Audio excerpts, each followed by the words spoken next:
Assalamualaikum warahmatullahi wabarakatuh. Salam sejahtera bagi kita semua.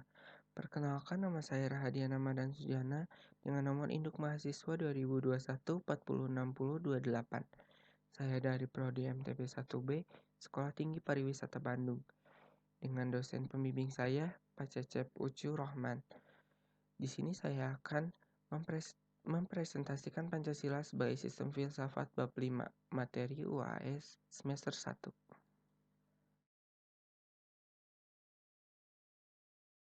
Pertama, Pancasila dalam kajian ontologis. Kedua, Pancasila dalam kajian epistemologi. Ketiga, Pancasila dalam kajian aksiologi.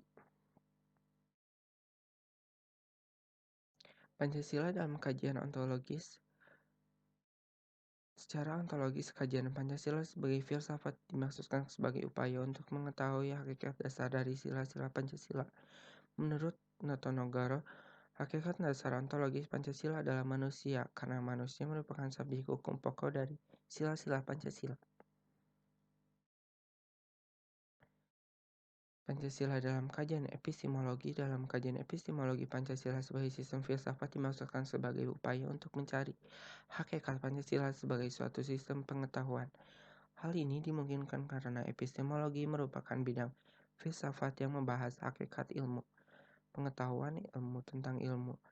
Kajian epistemologi Pancasila dapat dipisahkan dengan dasar ontologisnya.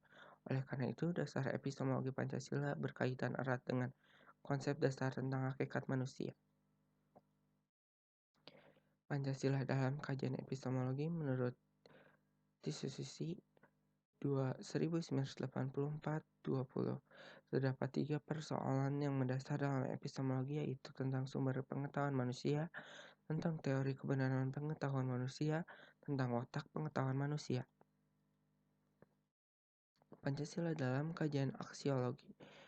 Filsafat Pancasila pada hakikatnya membahas tentang nilai praksis atau manfaat suatu pengetahuan tentang Pancasila, karena sila-sila Pancasila sebagai suatu sistem filsafat memiliki suatu kesatuan dan aksiologis, sehingga nilai-nilai yang terkandung dalam Pancasila pada hakikatnya juga merupakan suatu kesatuan.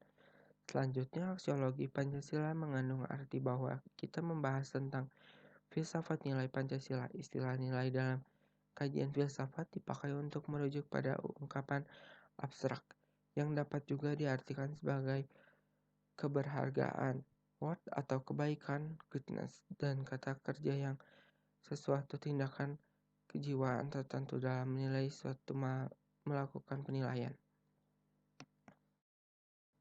Dinamika Pancasila sebagai sistem filsafat. Pancasila sebagai sistem filsafat mengalami dinamika sebagai berikut. Pada era pemerintahan Soekarno, Pancasila sebagai sistem filsafat dikenal dengan istilah filosofis groundlike. Gagasan tersebut merupakan perenungan filosofis Soekarno atas rencananya berdiri negara Indonesia merdeka. Ide tersebut dimaksudkan sebagai dasar kerohanian bagi penyelenggara kehidupan bernegara. Ide tersebut ternyata mendapat sambutan yang positif dari berbagai kalangan, terutama dalam sidang BPU PKI pada 1 Juni 1945. Namun ide tentang filosofis groundlike belum diuraikan secara rinci, lebih merupakan adigium politik untuk menarik perhatian anggota sidang dan bersifat teoritis. Dinamika Pancasila sebagai sistem filsafat. Pada era Soeharto, kedudukan Pancasila sebagai sistem filsafat berkembang ke arah yang lebih praktis. Dalam hal ini, lebih tepat adalah Wensek, artinya filsafat Pancasila tidak hanya bertujuan mencari kebenaran dan kebijakan, tetapi juga digunakan sebagai pedoman hidup sehari-hari. Atas dasar Soeharto mengembangkan sistem filsafat. Sekian untuk materi bab 5. Selanjutnya saya akan menjelaskan tentang bab 6, yaitu Pancasila sebagai sistem nilai etika. Yang pertama, sistem etika pada Pancasila. Yang kedua, nilai-nilai yang terkandung pada Pancasila. Yang ketiga, historis, sosiologis, dan politis Pancasila sebagai sistem etika. Yang keempat, dinamika dan tantangan Pancasila sebagai sistem etika. Yang kelima, esensi dan urgensi Pancasila sebagai sistem etika. Sistem etika pada Pancasila. Etika sendiri dilihat dari etimologi bahasa, yaitu berasal dari kata ethos, bahasa Yunani yang berarti watak, adat, ataupun kesusilaan. Etika adalah ilmu yang membahas tentang bagaimana dan mengapa kita mengikuti suatu ajaran tertentu, atau bagaimana kita bersikap dan bertanggung jawab dengan berbagai aturan moral. Di sini ada kedua kelompok etika, itu adalah sebagai berikut. Pertama, etika umum mempertanyakan prinsip-prinsip yang berlaku pada setiap tindakan manusia. Kedua, etika khusus membahas prinsip-prinsip tersebut di atas dalam hubungan dengan berbagai aspek kehidupan manusia, baik individu maupun makhluk sosial. Selanjutnya, sumber historis, sosiologis, politis tentang Pancasila sebagai sistem etika. Sumber historis pada zaman Orde Lama, Pancasila sebagai sistem etika masih berbentuk sebagai filosofis Groundslike atau Walton's Law, artinya nilai-nilai Pancasila belum ditegaskan ke dalam sistem etika, tetapi nilai-nilai moral telah terdapat pandangan hidup masyarakat pada zaman Orde Baru. 2. Sumber sosiologis. Sumber sosiologis Pancasila sebagai sistem etika dapat ditemukan dalam kehidupan masyarakat berbagai etnik di Indonesia. Misalnya orang Minangkabau dalam hal bermusyawarah memakai prinsip bulat air oleh pembuluh. Nomor 3. Sumber politis. Sumber politis Pancasila sebagai sistem etika terdapat dalam norma-norma dasar ground norm sebagai sumber penyusun berbagai peraturan perundang-undangan di Indonesia. Harus Clausen mengatakan bahwa teori hukum itu suatu norma yang berbentuk piramida politik, tujuan, aksi, sarana. Argumen tentang dinamika Pancasila sebagai sistem etika pertama pada zaman Orde Lama yaitu diselenggarakan dengan semangat demokrasi yang diikuti banyak partai politik. Tetapi dimenangkan 4 partai politik, yaitu Partai Nasional Indonesia, Partai Muslimin Indonesia, Partai Nahdlatul Ulama, dan Partai Komunis Indonesia. Kedua, pada zaman Orde Baru, sistem etika Pancasila diletakkan dalam bentuk penataran P4. Pada zaman Orde Baru, itu pula muncul konsep manusia Indonesia seutuhnya sebagai cerminan manusia yang berperilaku dan berakhlak mulia sesuai dengan nilai-nilai Pancasila. Urgensi Pancasila sebagai sistem etika. Pertama, banyak kasus korupsi yang melanda negara Indonesia.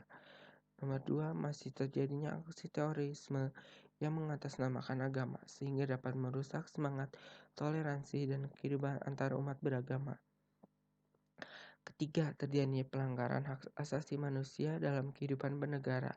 Keempat, kesenjangan antara kelompok masyarakat kaya dan miskin masih menarik kehidupan masyarakat Indonesia.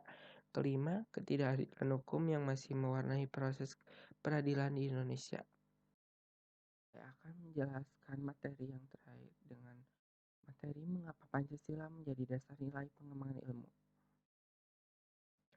Pancasila sebagai dasar nilai pengembangan ilmu dengan konsep pertama, setiap ilmu pengetahuan dan teknologi yang dikembangkan di Indonesia tidak boleh bertentangan dengan nilai-nilai Pancasila. Yang kedua, setiap iptek yang dikembangkan di Indonesia harus menyertakan nilai-nilai Pancasila sebagai faktor internal pengembang iptek itu sendiri. Nilai-nilai Pancasila berperan sebagai rambu normatif bagi pengembangan iptek di Indonesia. Dan terakhir, setiap pengembangan iptek harus berakar dari budaya dan ideologi bangsa Indonesia. Pertama, urgensi Pancasila sebagai dasar nilai pengembangan ilmu.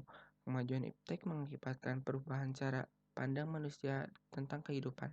Kedua, dampak negatif kemajuan iptek terhadap lingkungan membahayakan kehidupan manusia di masa depan. Ketiga, perkembangan iptek negara-negara barat dengan politik global mengancam nilai-nilai bangsa Indonesia. Alasan diperlukannya Pancasila sebagai dasar nilai pengembangan ilmu. Pertama, kerusakan alam dan resiko untuk generasi mendatang yang ditimbulkan oleh iptek harus mendapat perhatian serius. Kedua, penjabaran sila-sila Pancasila sebagai dasar negara dapat menjadi sarana pengontrol dan mengendalikan kemajuan iptek.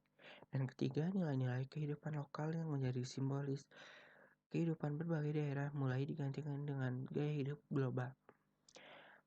Menggali sumber historis, sosiologis, dan politis tentang Pancasila sebagai dasar nilai pengembangan ilmu. Sumber historis tentang Pancasila sebagai dasar pengembangan ilmu. Pembukaan Undang-Undang Dasar 1945 alinea keempat. Kemudian daripada itu, untuk membentuk suatu pemerintahan negara Indonesia yang melindungi segenap bangsa Indonesia dan seluruh tumpah darah Indonesia, dan untuk memajukan kesejahteraan umum, mencerdaskan kehidupan bangsa, dan ikut serta melaksanakan ketertiban dunia yang berdasarkan kemerdekaan, perdamaian abadi, dan keadilan sosial, maka seluruh kemerdekaan bangsa Indonesia itu dalam suatu Undang-Undang Dasar Negara Indonesia yang terbentuk dalam suatu kesusunan negara Republik Indonesia yang berkedaulatan rakyat dengan berdasarkan pada ketuhanan yang Maha Esa. Sumber politis tentang Pancasila sebagai dasar nilai pengembangan ilmu. Sumber politis Orde Lama, Orde Baru, dan era reformasi. Membangun argumen tantangan dinamika dan tantangan Pancasila sebagai dasar nilai pengembangan ilmu. Pancasila sebagai pengembangan ilmu belum dibicarakan secara eksplisit oleh penyelenggara negara sejak Orde Lama sampai era reformasi. Para penyelenggara negara pada umumnya hanya menyinggung masalah pentingnya keterkaitan antara pengembangan ilmu dan dimensi kemanusiaan. Sini argumen tantangan Pancasila sebagai dasar nilai pengembangan ilmu. Pertama, kapitalisme, globalisasi, konsumerisme, dan pragmatisme. Sekian presentasi materi bab 5, bab 6, dan bab 7. Mohon maaf bila ada kesalahan. Wabillahi taufiq wal hidayah. Wassalamualaikum warahmatullahi wabarakatuh.